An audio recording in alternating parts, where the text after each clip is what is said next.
దేవుని ఘనమైన నామమునకు స్తోత్రములు. ఈ వాగ్దానం వింటున్న మీకందరికీ మన ప్రభువును ప్రియ రక్షకుడైన యేసుక్రీస్తు నామములో శుభములు, మా హృదయపూర్వకమైన వందనములు తెలియచేస్తున్నాం. ఈరోజు దేవుని వాగ్దానం యెషయా గ్రంథం 49వ అధ్యాయము 15-16 వచనాలు. స్త్రీ తన గర్భమున పుట్టిన బిడ్డను కరుణింపకుండా తన చంటి పిల్లను మరుచునా? వారైనా మరుచుదురు గాని నేను నిన్ను మరువను. చూడుము, నా అరచేతుల మీదనే నిన్ను చెక్కి ఉన్నాను. ఈ మంచి వాగ్దానం మన మంచి దేవుడు మనందరి వినికిడిలో నెరవేర్చునుగాక. ఆమేన్. ప్రియ దైవ జనాంగమా, మీకొస్తున్న సమస్యలను బట్టి, మీకొస్తున్న ఇరుకు ఇబ్బందులను బట్టి మీరు ఒకవేళ దేవుడు మమ్మల్ని మర్చిపోయాడు, దేవుడు మమ్మల్ని విడిచిపెట్టేశాడు అని ఒకవేళ దిగులు పడుతున్నారా? ఒకవేళ ఆందోళన చెందుతున్నారా? దేవుడు విడిచిపెట్టకపోతే మనకెందుకు ఇన్ని కష్టాలు? ఇన్ని ప్రార్థనలు ఏమైపోతున్నాయి? ఇన్ని దీక్షలు, ఇన్ని ఉపవాసాలు ఏమైపోతున్నాయి? ఇంత శ్రద్ధగా గుడికి వెళుతూ ఇంత ఆసక్తిగా భక్తి చేస్తున్నామే, ఏంటి మన పరిస్థితులు ఇంకా మారట్లేదు? ఏంటి శోధనలు మనల్ని విడిచిపెట్టట్లేదు అని మీలో మీరు ఒకవేళ దిగులు పడుతూ దేవుడు మనల్ని విడిచిపెట్టేశాడేమో అని మీరు అనుకుంటున్నారా? ఈరోజు ప్రభు మీతోనే సూటిగా మాట్లాడుతున్నారు. స్త్రీ తన గర్భమున పుట్టిన బిడ్డను కరుణింపకుండా తన చంటి పిల్లను మరుచునా? వారైనా మరుచుదురు కానీ నేను నిన్ను మరువను అంటున్నారు. కన్న తల్లి చంటి బిడ్డను మర్చిపోగలరా? ఎక్కడ పెట్టినా నిద్రలో కూడా ఒక్కొక్కసారి తడుముకుంటూ బిడ్డను తడుముకుంటూ ఉంటుంది తల్లి. ఎప్పుడు ఆ బిడ్డ దాసే. ఏ పని చేసినా ఆ పని చేస్తూ ఒక అడుగు బిడ్డను చూస్తూ, ఎటు వెళ్ళినా సరే ఆ చంటి బిడ్డ మీద ఒక ధ్యాస, ఒక ఆలోచన, ఆ బిడ్డను గురించిన ఒక తపన. ఆ బిడ్డను ఎత్తుకొనే వెళుతుంది. లేదు, ఎక్కడన్నా ఉయ్యాల్లో వేసినా, ఎక్కడైనా కూర్చోబెట్టినా ఇక ఇదే తపన, ఇదే ధ్యాసలో తల్లి ఉంటుంది. ఎప్పుడు కన్న తల్లి చంటి బిడ్డగా ఉన్న ఆ చంటి బిడ్డను మర్చిపోవటం అనేది జరగదు.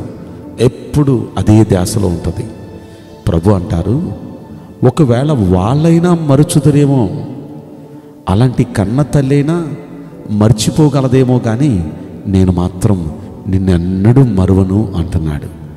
ఈరోజు నీ వాగ్దానం వింటున్న ప్రియ దైవ జనాంగమా, మనల్ని మరువని దేవుణ్ణి మనం ఆరాధిస్తున్నాం. ఈ యెషయా గ్రంథంలోనే 63వ అధ్యాయాన్ని మనం పరిశీలిస్తే అక్కడ ఒక చక్కని మాట 9వ వచనంలో మనం చూస్తాం. వారి యావత్ బాధలో ఆయన బాధ నొందెను అనే మాట. యావత్ బాధల్లో, ఎన్ని బాధల్లో ఉన్నామో అన్ని బాధల్లో మనతో కూడా బాధపడుతున్నారంట ఆయన. మనతో కూడా మనం ఎంత బాధపడుతున్నామో, ఎన్ని బాధలు పడుతున్నామో, మన బాధలన్నీ మనతో పాటు ఆయన కూడా పడుతున్నారు. ఇంకొక మాట పేతురు రాసిన పత్రికలో అంటారు, ఆయన మిమ్మల్ని గూర్చి చింతించుచున్నారు. ఆయన చింతపడుతున్నారంట మన గురించి. కనుక మన యావత్ చింత మనం ఆయన మీద వెయ్యాలి. మొదటి పేతురు 5వ అధ్యాయంలో 7వ వచనంలో ఈ మాట మనం చూస్తాం. మన చింతలన్నీ, మన యావత్ చింతలన్నీ మన తరపున ఆయన చింతపడుతున్నారు, మనతో పాటు ఆయన బాధపడుతున్నారు.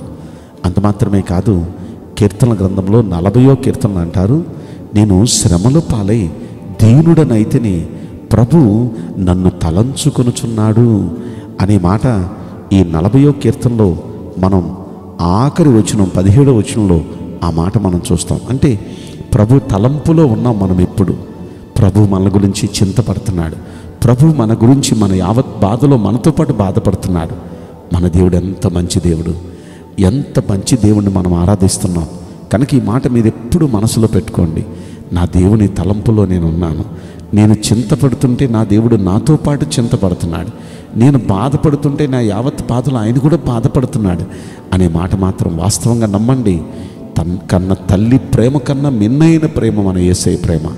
ఆయన ఏమంటున్నారో చూడండి. చూడుము, నా అరచేతుల మీద నిన్ను చెక్కుకొని ఉన్నాను.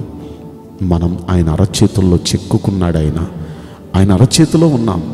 ఎప్పుడు ఆయన ఎదుటే మన ప్రాకారాలు ఉన్నాయి, ఆయన ఎదుటే మనం ఉన్నాం. ఈ మాట మనసులో పెట్టుకోండి, ధైర్యంగా ఉండండి. మన దేవుని కన్నుల ఎదుటే మనం ఉన్నాం. ఆయన చూస్తున్నారు ఎప్పుడు, ఆయన గమనిస్తున్నారు ఎప్పుడు మనల్ని, మన గురించి ఆలోచిస్తున్నారు ఎలా మనల్ని బయటికి తేవాలని.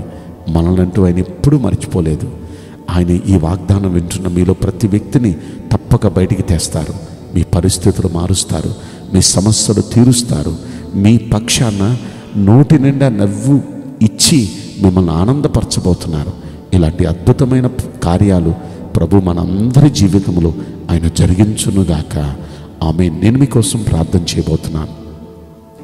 పరిశుద్ధుడా, ప్రేమగల యేసురాజా, మీ పరిశుద్ధ బంగారు పవిత్రమైన నామమునకు నిండు మనసుతో కోట్ల కొలదిగా స్తుతులు స్తోత్రములు వందనాలు చెల్లిస్తున్నాం.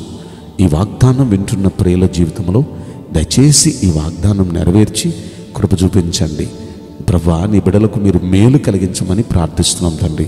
మీరు మా గురించి చింతపడుతున్నారు, మీరు మా గురించి ఆలోచిస్తున్నారు, మీరు మా యావత్ బాధలో మాతో మీరు బాధపడుతున్నారు.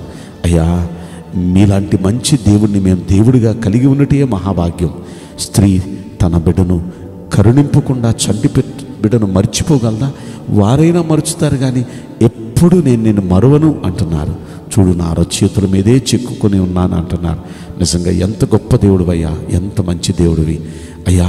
మిమ్మల్ని ఆరాధిస్తూ ప్రార్థిస్తున్న మేము మిమ్మల్ని బట్టి ధైర్యంగా ముందడుగులు వేయటకు తగిన కృపద ఇచ్చేయమని, మీ బిడ్డలందరినీ ధైర్యపరిచి బలపరచమని ఈ కొద్ది మనవులు నజరుడైన యేసుక్రీస్తు ప్రశస్తమైన నామములో మిక్కిలి వినయముతో ప్రార్థించి బ్రతిమలాడి వేడుకుంటున్నాం ప్రియ పరలోకపు తండ్రి. ఆమేన్. May God bless you all. Thank you.